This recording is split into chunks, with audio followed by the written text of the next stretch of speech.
All right, we're going to call this not part two, but a separate video on dealing with the small base die for 223. This is how I run my iron press. I've got a dedicated lock and load bushing for the powder drop. This is a 9mm sizing die, crimp, Lee Factory crimp. Love that thing. And we're gonna zoom the camera back down to some of this stuff we've been working on. I don't know why I say we, because it's me. This is the lock and load bushing. I took off the RCBS lock ring because I don't like lock rings, even with a brass detent, that go against the threads of the die. So I'm going to use this last Hornady lock ring that came from the iron press, and we'll use that. And note, as I was looking at the instructions, see how different they are from Lee, virtually identical. There's this hole that they talk about. This is essentially an air gap to eliminate pressure. Stuff gets caught, lube, whatever, in the die, and to make sure that that hole is clear or non-obstructed from the manufacture process. So I had to take my Wheeler hex set to find a hex, which is SFT, so freaking tiny, to poke into that hole. I was thinking, a regular hex set would do that for me. And then trying to put this back on camera is more challenging than one would think. Love this set. This has come in handy, but I'm not a big fan of this locking system. It tears my fingers up. All right, so the installation instructions for this are very similar to a Lee. With the shell holder and the ram, with the correct size shell holder, which for us is going to be a number 4. Put the ram all the way down, or handle all the way down, ram all the way up. Screw the sizer die into the press until it touches the top of the shell holder. To ensure play is removed from the press leverage system, raise the handle slightly, lowering the shell holder, and set the die 1/8 to 1/4 of a turn lower into the press frame. So this is where we will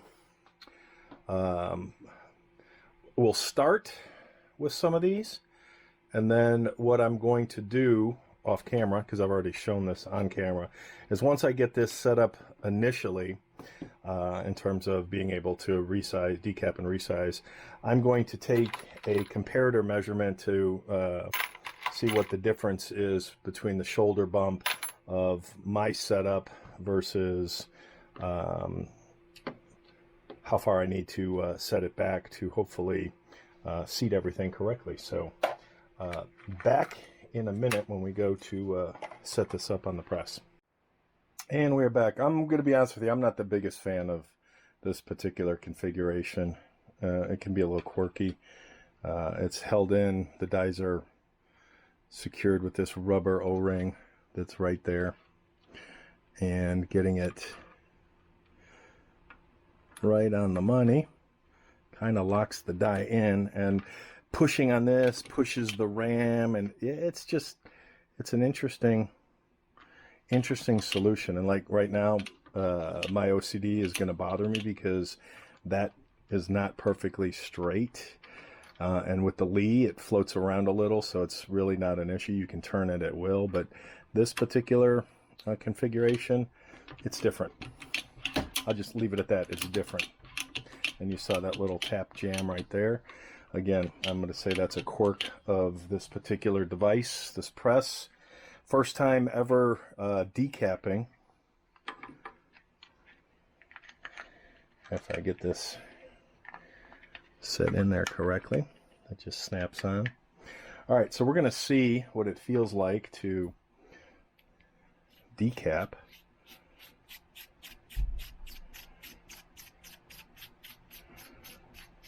Alright, all the way down. Should probably put that in first.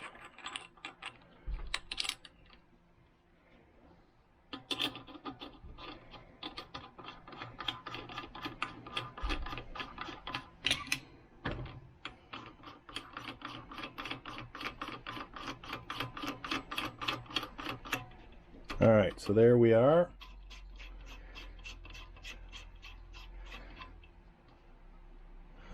Quarter turn by looking at 1/8 to 1/4 should be right about there.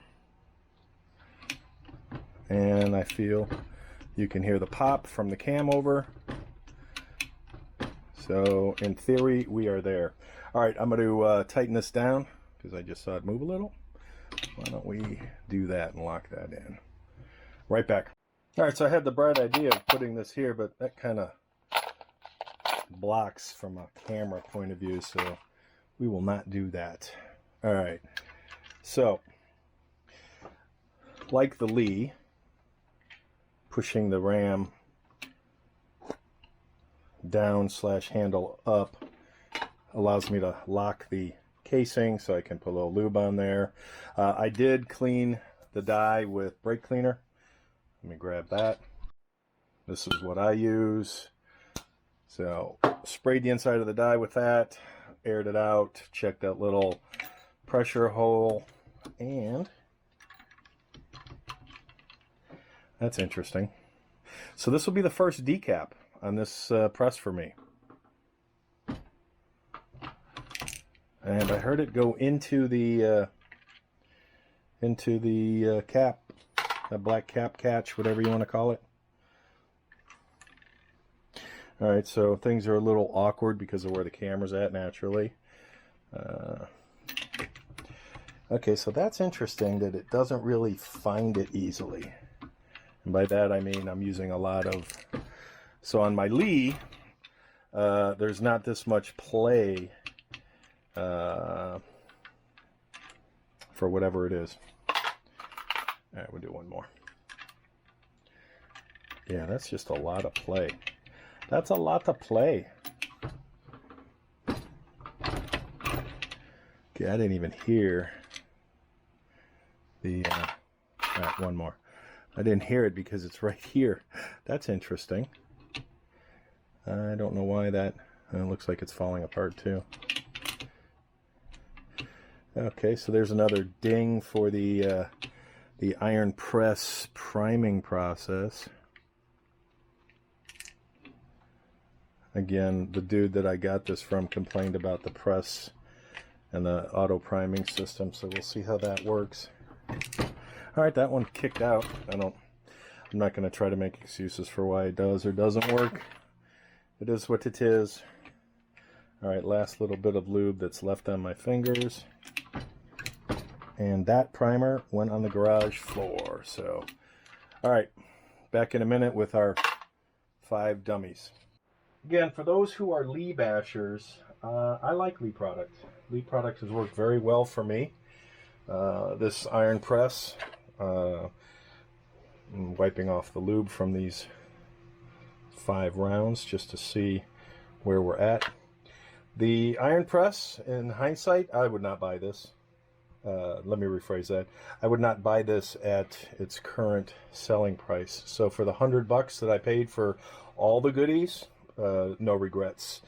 I would not today go out and buy this press if I was just starting out and looking for a single stage press, personally. I still lean towards my Lee turret. I love my Lee turret. It's very versatile. All right, here's my 5 test rounds, dummy rounds, whatever you want to call them. Let's see what they look like. That's a win, and got to bust off the glasses. We do not need to trim. Number 2, that looks like a win. We do not need to trim. Number 3, that is a win. That's a trimmer. Number 4, that is also a trimmer. And number 5,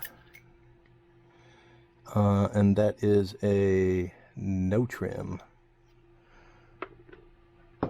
And we will bust out the books here in a second. So we have two reds and 3 non-reds. Back in a second with my book. All right, naturally camera's always in the way. 223. 223 can be no greater than 1.760. So 1.760. So that's going to tell me these should be longer than 1.760.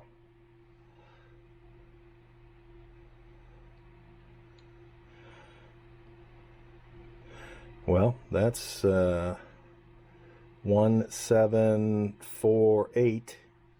So that doesn't make sense. 223 Remington. Let me make sure I'm looking at the right thing. Yeah. It says the case can be no longer than 1.760. Then these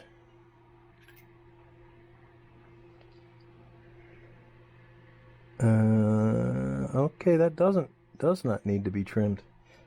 Then maybe my eyes are fudded up. Okay, this one is definitely above. All right, let's double check my math. This one I think is bad. Okay, this one good. Maybe I mixed them up. No, this one good. Maybe I need more coffee. This one good. All right, so all of these should be under 1.760. 1.748. 1.74. Ooh, that's all over the map depending on which burr I'm catching. 5.1. 4.8. 4.8. This one should be a no-go. Yes. 6.2. So, okay, I'm not so crazy. This one needs to be trimmed. These do not. So in theory, I could load up a fake bullet. Well, it's a real bullet, but no powder and no primer, or a spent primer with no powder, just for firing pin's sake. Load these up, put them in either the bolt action or the Henry lever, and see what happens. So what I'll probably do is find another one from the blue bin and make it an even 5 and go from there. So I don't know if this will be another video or not, but I did say I was gonna do the comparator and see where I'm at in terms of shoulder bumps. So I'll do that off screen. All right, so hopefully you're seeing that. So by taking a once fired, measuring that from the comparator, resizing it in the small base die resizing, I'm at, depending on the die, depending on the particular piece of brass, I'm at anywhere from 2 to 3 thousandths. So this is reading 2.5 thousandths right now on the shoulder bump. So I took 2 of these and I reinserted a spent primer, no powder, and a 55 grain projectile. And then I took both of these, and these are within spec in terms of 1760. They're at 1.247-ish,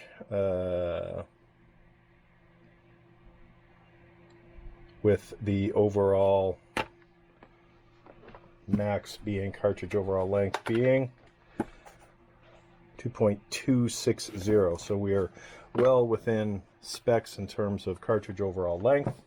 Both of them were very comparable. I don't remember which one I just measured. 4.4. This one I think was 4.7, 4.8. I put both of these in the Henry and cycled the lever smooth as butter, a 1-fingerish cycle, whereas before you saw me tearing up skin slash irritation because the chamber wouldn't fully, or excuse me, the bolt wouldn't fully close in the chamber with the bullet in the chamber. So I also tested this on the Remington 700, and everything chambered and the bolt closing felt great. So I think for those particular rifles, the small base 223 die was effective, and the standard instructions from RCBS in terms of 1/8 to 1/4 turn gives me about 2.5 thousandths shoulder bump. So between the bump and the small base sizing, I hopefully have no more issues with the Henry lever. I mean, it really felt good, which is unusual because it never has. And the only downside was the priming catch cup really doesn't work so well with the iron press, so I prefer my Lee turret stuff. So that is it.